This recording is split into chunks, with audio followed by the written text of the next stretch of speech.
Halo semuanya, selamat datang kembali di Investigation.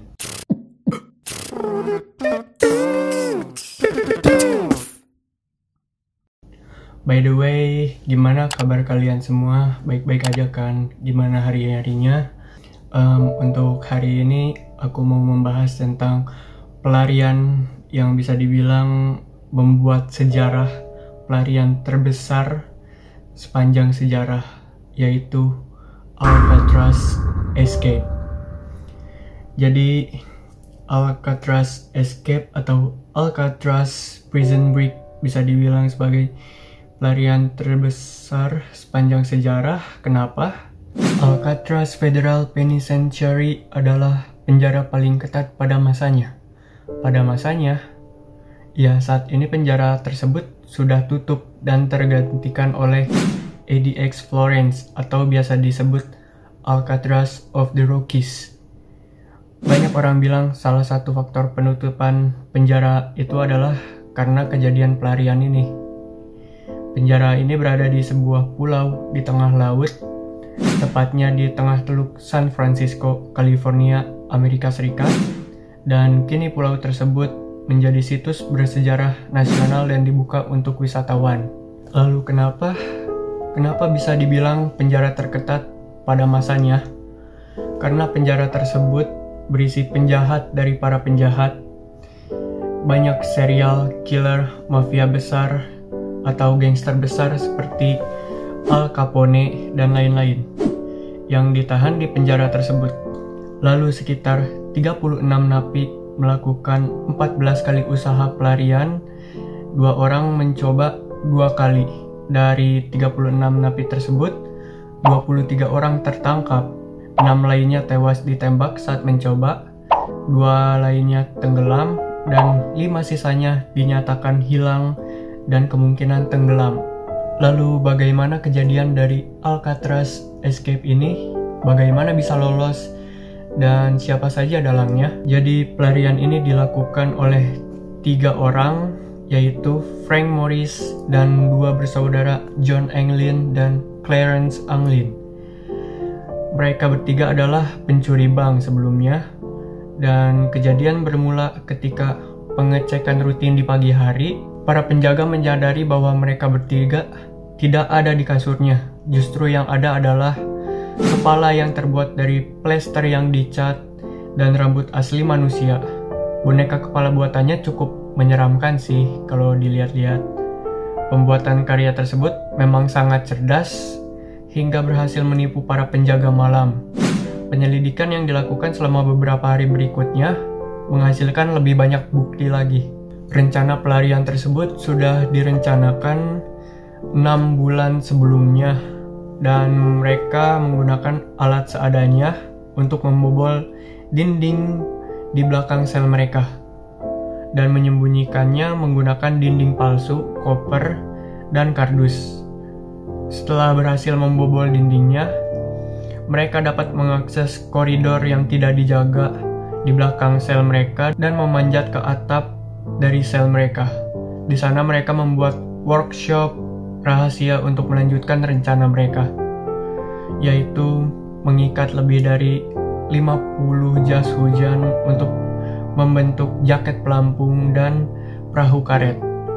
Mereka juga membuat dayung kecil dari kayu dan mengubah alat musik menjadi pompa untuk mengembangkan perahunya. Ketika semua siap, akhirnya mereka mengakses koridornya, mengambil perlengkapan mereka sebelumnya itu, dan mereka menyelundup ke cerobong asap, lalu memanjat pagar menuju pantai timur laut, tempat mereka meluncurkan perahunya.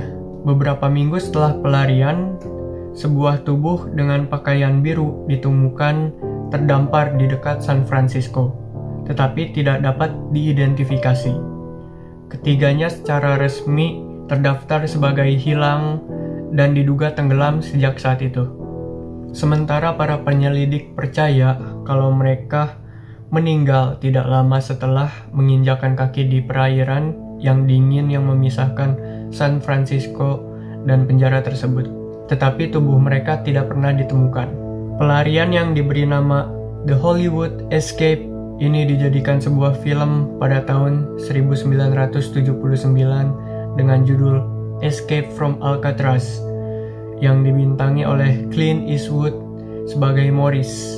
Pelarian ini memunculkan banyak teori konspirasi kalau mereka berhasil kabur seiring berjalannya waktu, dan bukti-buktinya pun semakin banyak tetapi tidak cukup kuat untuk membuktikan kalau mereka masih hidup hingga saat ini.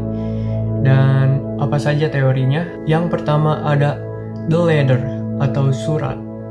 Sebenarnya teori ini adalah yang terbaru. Sebuah surat muncul dari sumber yang tidak diketahui pada tahun 2018 yang konon katanya ditulis oleh John Englin yang berisi pengakuan melarikan diri dan penjelasan nasib dari dua rekannya.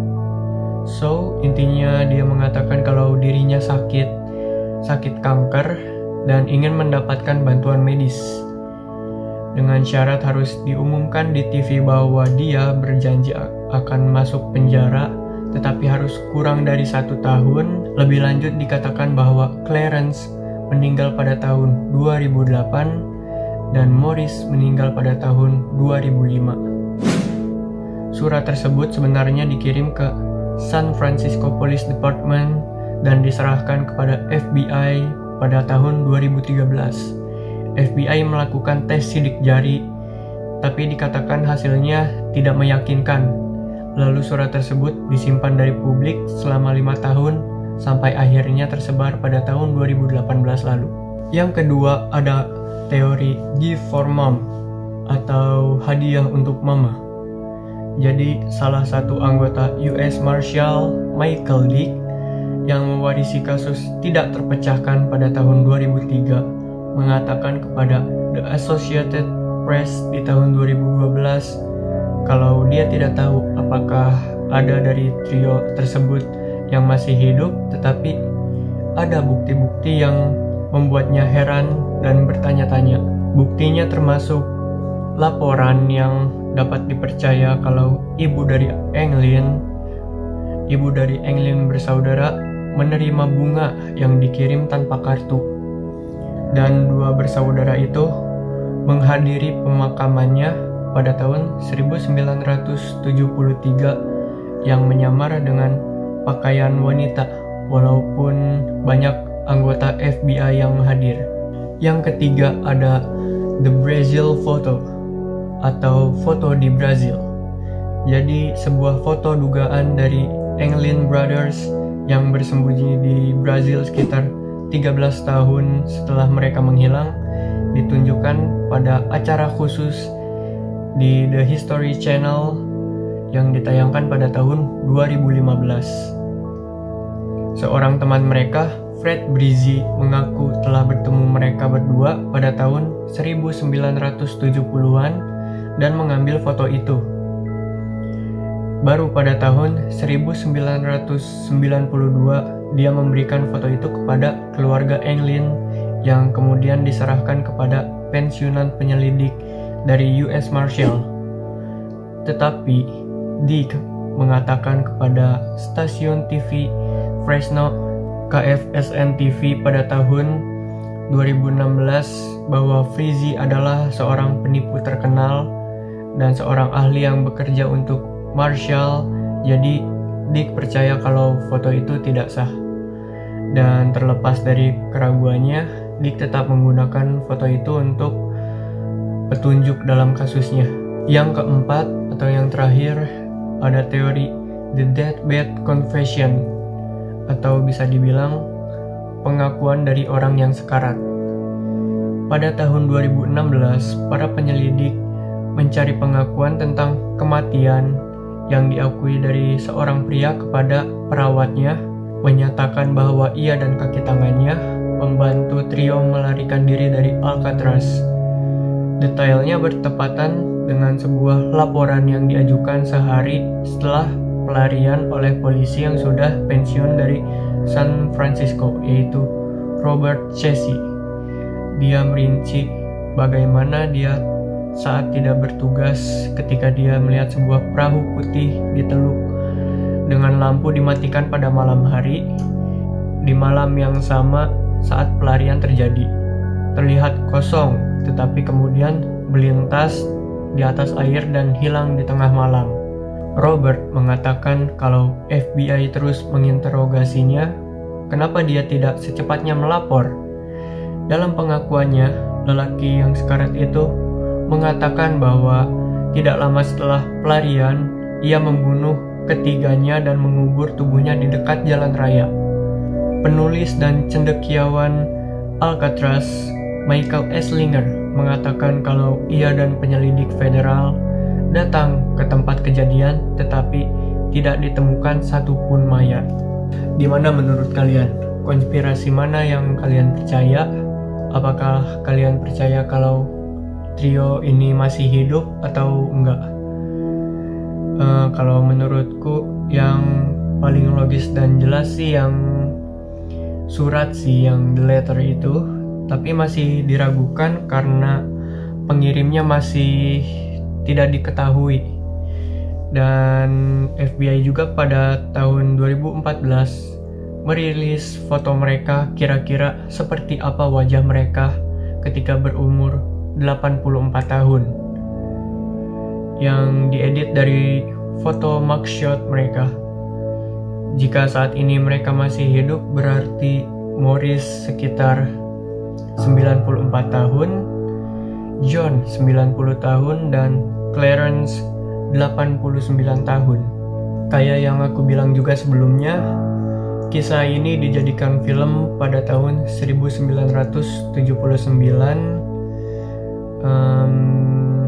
Kalian pasti tahulah gimana modelnya film-film jadul. Film ini cukup seru sih untuk ditonton. Film ini bagus, walau alurnya agak lama, tetapi nggak ngebosenin banget karena ada bumbu komedinya dan cukup menegangkan.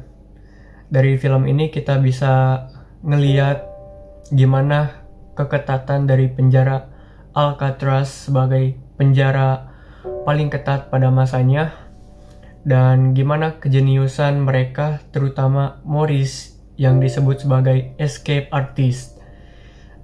Bagi pecinta film crime, bergenre crime, ini bagus banget dan kalian pasti suka sama filmnya.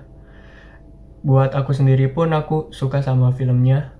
Baik, segitu aja untuk video kali ini, untuk kasus yang aku bahas ini. Apakah kalian suka? Kalau ada saran, ada kritik, mohon di komen di bawah. Mungkin kalian ada saran kasus lainnya yang seru untuk dibahas, bisa komen di bawah. Sampai jumpa di investigation selanjutnya. Bye bye.